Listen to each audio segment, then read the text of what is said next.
Assalamualaikum warahmatullahi wabarakatuh.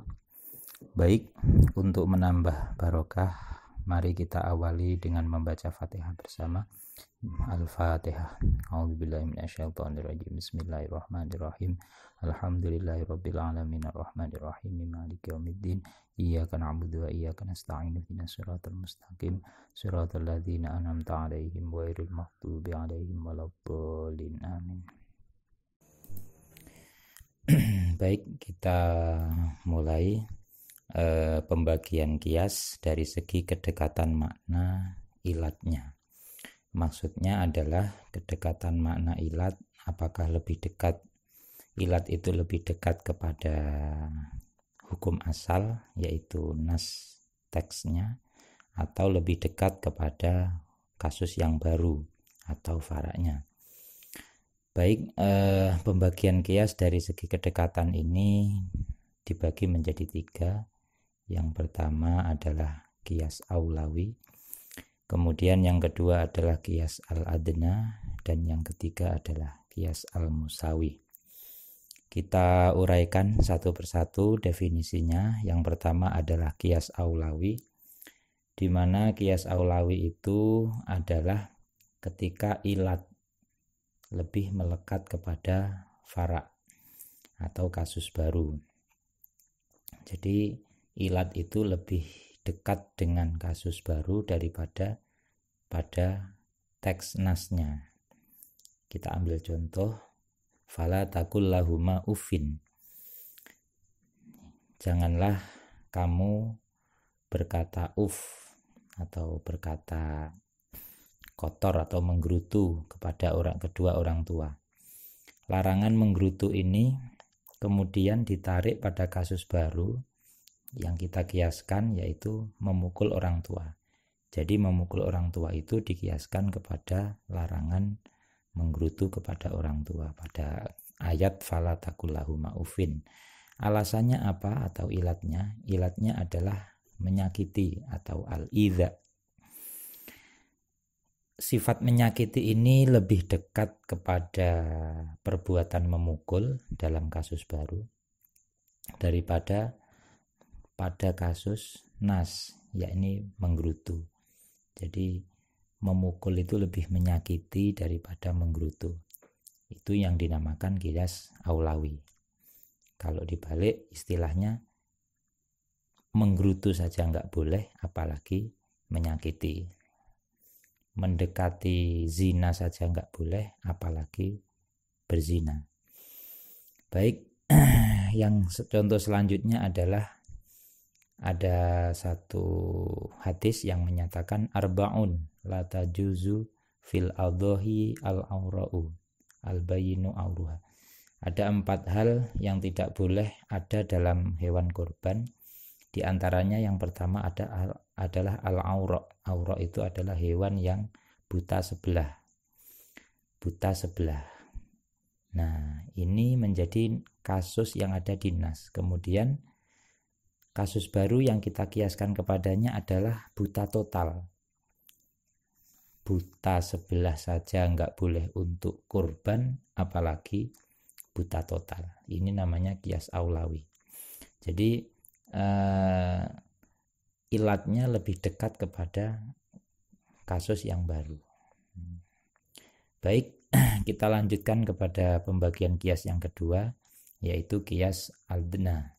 Definisinya adalah ilat lebih melekat kepada hukum asal, yakni kasus dalam nas. Ini kebalikan dari yang pertama.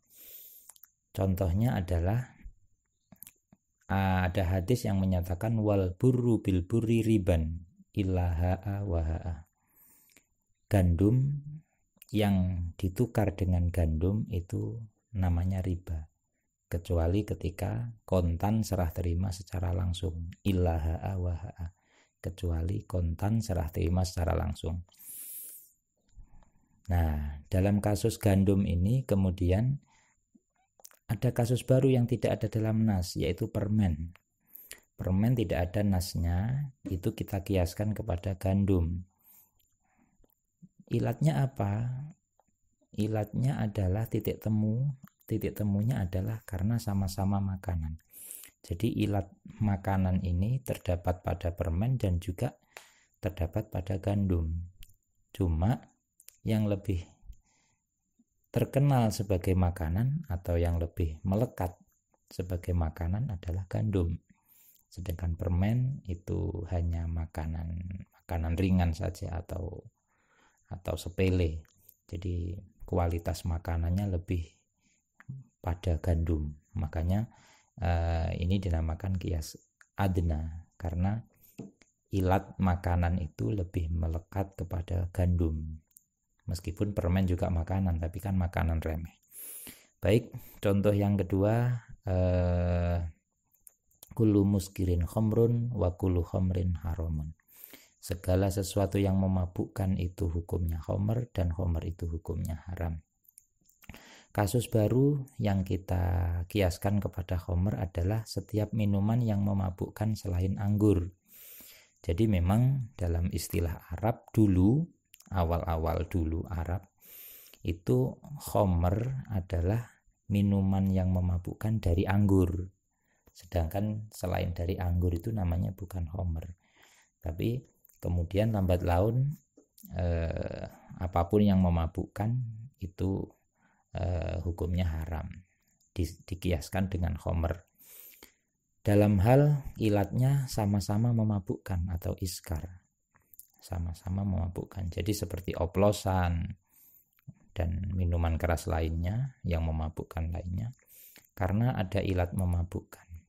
Nah, ilat memabukkan ini lebih melekat kepada khamr karena memang anggur itu luar biasa daripada pada minuman memabukkan lainnya. Saya juga kurang paham atau mungkin kualitas memabukkannya lebih jreng, lebih melekat kepada khamr atau gimana. Sedangkan untuk yang selain dari khamr tidak, seperti yang dari apalah itu, dari tebu atau apalah, yang penting terbuat dari selain anggur.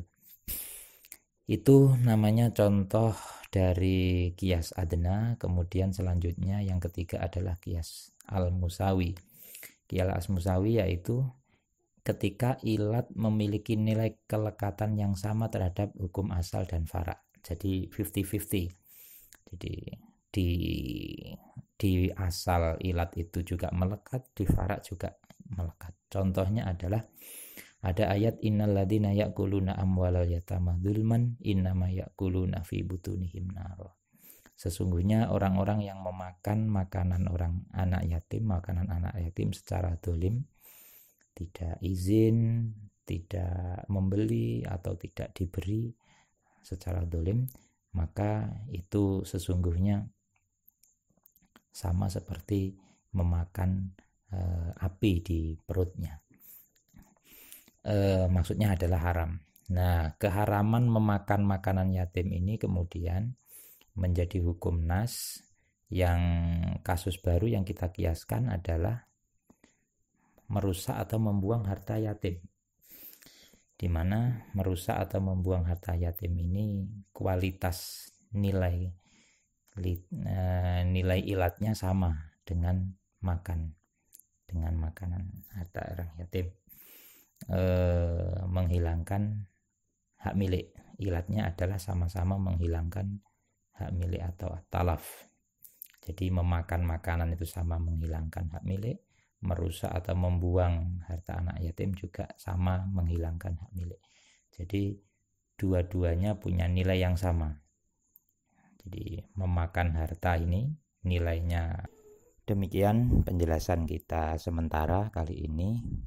Insya Allah nanti kita lanjut pada pertemuan berikutnya. Dari saya cukup sekian. Assalamualaikum warahmatullahi wabarakatuh.